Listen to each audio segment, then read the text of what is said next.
आज का प्रश्न है परमाणु model, atomic theory. What do you mean by atomic theory? परमाणु मॉडल से हम या आप क्या समझते हैं? क्या होता है यह परमाणु model?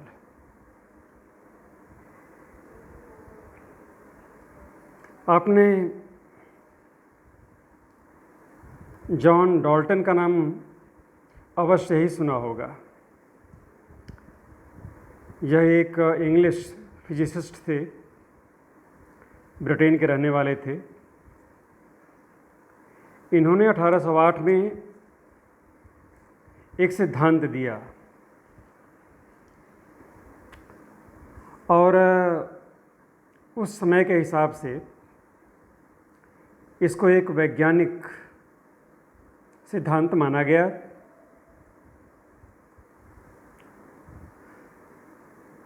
So Dalton's atomic theory was a scientific theory on the nature of matter. यह किस पर थी? It was on the nature of matter. पदार्थ की प्रकृति क्या है?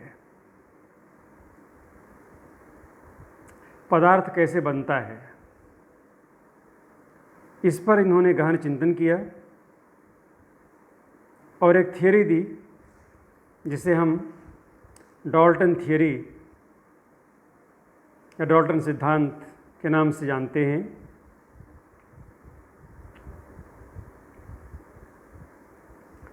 So Dalton's theory was put forward by himself.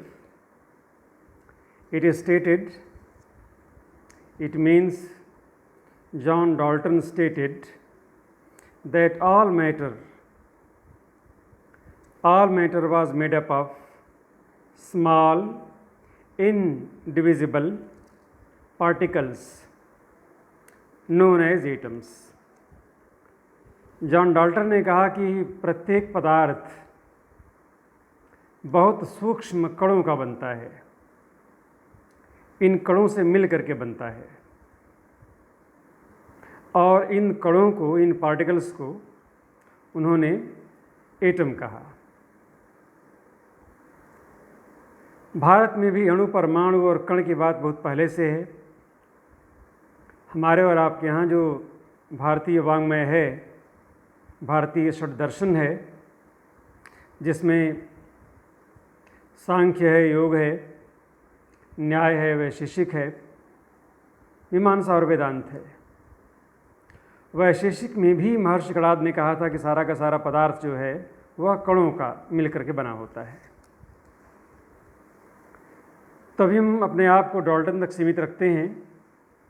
उन्होंने कुछ जो बातें कहीं, उनमें से 3-4 बातें प्रमुख हैं। पहला तो यही है जो आपने सुना, all matter is made up of tiny indivisible particles called atoms, कि प्रत्येक पदार्थ सूक्ष्म कणों से मिलकर बनता है और इन सूक्ष्म कणों को और छोटे कणों में बांटा नहीं जा सकता है।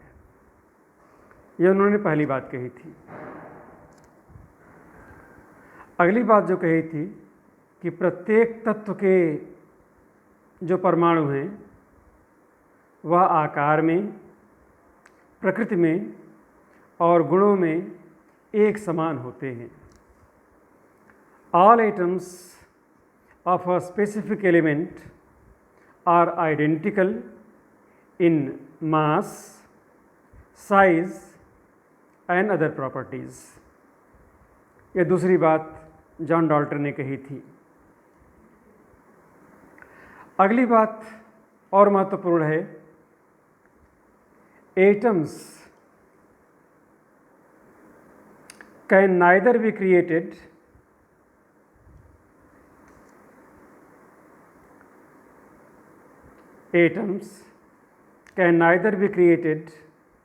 nor be destroyed. एटम्स को यानी परमाणुओं को ना तो हम बना सकते हैं, ना ही इन्हें हम समाप्त कर सकते हैं। इनका वजूद हमेशा बना रहेगा। नए परमाणुओं की उत्पत्ति मानव के द्वारा संभव नहीं है। यह बात जॉन डाल्टन ने 1808 में कही। आगे जब और बातें आएंगी तो इसके बारे में हम कुछ और विस्तार से आपको बताएंगे। अब यह है कि सबसे छोटा कण एटम है, तो जो भारी वस्तुएं हैं, नदी, पहाड़ है, ईंट है, मकान है, यह कैसे बनता है? तो इसके बारे में जॉन डाल्टन ने कहा, एटम्स कंबाइंड टुगेदर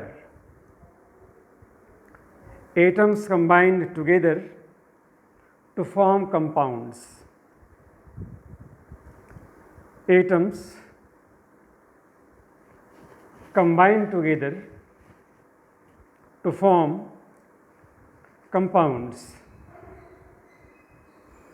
और अगली बात भी जोड़ देते हैं कि atoms can be rearranged and they can be separated. इनको हम रीअरेंज कर सकते हैं और इनको हम अलग कर सकते हैं। तो ये जो बातें डाल्टन ने कही थी, वहीं से एटॉमिक थियरी जो टर्म है या परमाणु मॉडल जो शब्द है, यह चल पड़ा। और आने वाले लंबे समय तक जॉन डाल्टन ने जो एटम के बारे में कहा उसको सही माना गया। लेकिन बाद में वैज्ञानिक प्रगति हुई, प्रयोग हुए और पता चला कि एटम पदार्थ की सबसे छोटी इकाई नहीं है, बल्कि एटम के अंदर भी और छोटे छोटे पार्टिकल्स होते हैं जिन्हें हम सब एटॉमिक पार्टिकल्स कहते हैं या उप परमाणविक कण कहते हैं। तो सबसे छोटा कण डाल्टन के द्वारा परमाणु, और बाद में लोगों ने कहा और प्रयोगों से सिद्ध किया कि atom is made up of सब एटॉमिक पार्टिकल्स। परमाणु कुछ अन्य उप परमाणविक कणों से मिलकर के बनता है। इन कणों का नाम आप जानते हैं, ये इलेक्ट्रॉन है, प्रोटॉन है, न्यूट्रॉन है, और भी कई कण हैं। लेकिन एक और कण जिस पर सर्वाधिक बहस चली है वह है बोसोन पार्टिकल या हिग्स बोसोन पार्टिकल। ये एक चौथा कण बोसोन। यह हमारे लिए गर्व की बात है कि यह भारतीय वैज्ञानिक एस.एन. बोस के नाम पर इसका नामकरण किया गया है। तो कई वैज्ञानिकों ने कई तरह के मॉडल दिए और कई परमाणु मॉडल आने के बाद भी परमाणु की परमाणविक संरचना की सही व्याख्या नहीं हो पाई। लेकिन जिन लोगों ने प्रयास किए उनमें से 4 का नाम उल्लेखनीय है। पहला नाम है थॉमसन, जे थॉमसन का परमाणु मॉडल। इसके मुख्य बिंदुओं की चर्चा भी हम करेंगे।